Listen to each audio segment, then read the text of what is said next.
Good morning students.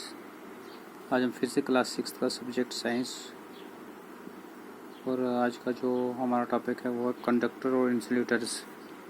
Conductor क्या होते हैं, इंसुलेटर क्या होते हैं, इनकी क्या स्पेसिफिकेशन है, तो इनका यूज़ कहाँ होता है, इसके बारे में आज हम पढ़ने जा रहे हैं। तो जो इलेक्ट्रिकल वायर्स होती है, आपने देखी होगा हर घर में होती है। Electrical wires are made up of metals and core with plastic. वो मेटल्स की बनी होती है और उसको बाहर से प्लास्टिक का कवर होता है, प्लास्टिक की कवरिंग होती है।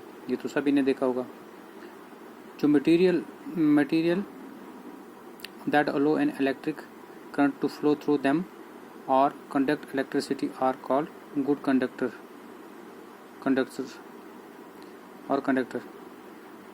तो वो मटेरियल जिसके थ्रू या जिसमें जो इलेक्ट्रिसिटी वो पास हो जाए तो उसे हम कहते हैं गुड कंडक्टर या कंडक्टर कहते हैं, क्योंकि वहाँ से इलेक्ट्रिसिटी पास होती है। मेटल जो होते हैं गुड कंडक्टर्स होते हैं इलेक्ट्रिसिटी, क्योंकि उनके थ्रू जो होती है इलेक्ट्रिसिटी पास होती है। जैसे सिल्वर हुआ, silver conduct electricity better than any other metals does. Silver में सबसे ज़्यादा जो कंडक्टिविटी होती है वो ज़्यादा होती है as compare to others. The lead of a pencil is made up of carbon which is to a conductor. जो लीड होती है पेंसिल की वो भी कार्बन की बनी होती है और वो भी क्या है, कंडक्टर है। Material which conduct almost no electricity are called bad conductors और इंसुलेटर।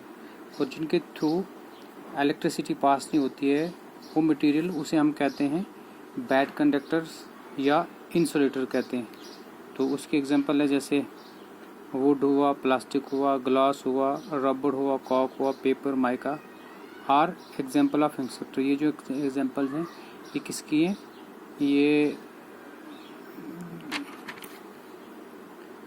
इंसुलेटर के एग्जांपल हैं। इंसुलेटर जिसमें जो इलेक्ट्रिसिटी पास नहीं होती है। ये तो आपको पता चला कंडक्टर और इंसुलेटर के बारे में। अब इसका यूजेस कहाँ पर होता है, इन दोनों का यूज़ कहाँ पर होता है।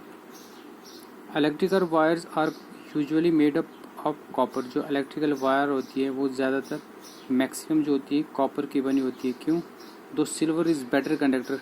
क्यों? अगर सिल्वर बेटर कंडक्टर है तो फिर ये एल्यूमिनियम की क्यों बनती है? It is not use because it is too expensive. क्योंकि जो सिल्वर होती है वो बहुत एक्सपेंसिव हो जाती है, बहुत महंगी पड़ जाती है, जिसकी वजह से इसका इस्तेमाल नहीं होता है। Aluminium is also used to make wires. तो एल्यूमिनियम यूज़ होता है किसमें, ये वायर बनाने में। जो हमारी वायरिंग होती है उस मैक्सिमम आपने देखी हुई वो एल्यूमिनियम की बनी होती है। Insulator play an important role in electrical sector and equipments. जो इंसुलेटर होते हैं बहुत इंपॉर्टेंट रोल प्ले करते हैं। जो भी कोई इलेक्ट्रिकल सर्किट होता है उसमें इंसुलेटर एक बहुत बड़ा इंपॉर्टेंट रोल प्ले करते हैं। कैसे करते हैं? और दूसरे जो इक्विपमेंट्स होते हैं उनमें बहुत अच्छा रोल प्ले करते हैं। कैसे? जैसे एग्जांपल इनमें दी है कि in place of switches in insulating material. Switch के साथ एक इंसुलेटिंग मटेरियल जैसे प्लास्टिक हुआ, separate metal terminal each other. वो जो टर्मिनल्स होते हैं उनको सेपरेट करता है, वो डिस्कनेक्ट कर देता है उस सर्किट को, तभी हमारे घरों में वो स्विचेस का इस्तेमाल होता है। तो वो भी एक इंसुलेटर का काम करता है, क्योंकि वो जो टर्मिनल टच नहीं होते और वो काम नहीं करता है। The electric wires used in most circuits are insulated either by plastic और रबर। जो इलेक्ट्रिक वायर होती हैं वो ज़्यादातर वो इंसुलेटेड होती है, वो इंसुलेट होती है या तो प्लास्टिक से या तो रबड़ कोर से। तो यहाँ पर थोड़ा सा मैं ये आपको डायग्रामिकली बता रहा हूँ। जैसे ये पर क्या है, ये कोई हमने सेल लिया हुआ है और ये जो है यहाँ पर बल्ब अटैच किया इसके साथ, और यहाँ पर एक कंडक्टर, कोई भी कंडक्टिंग मटेरियल हमने यूज़ किया है।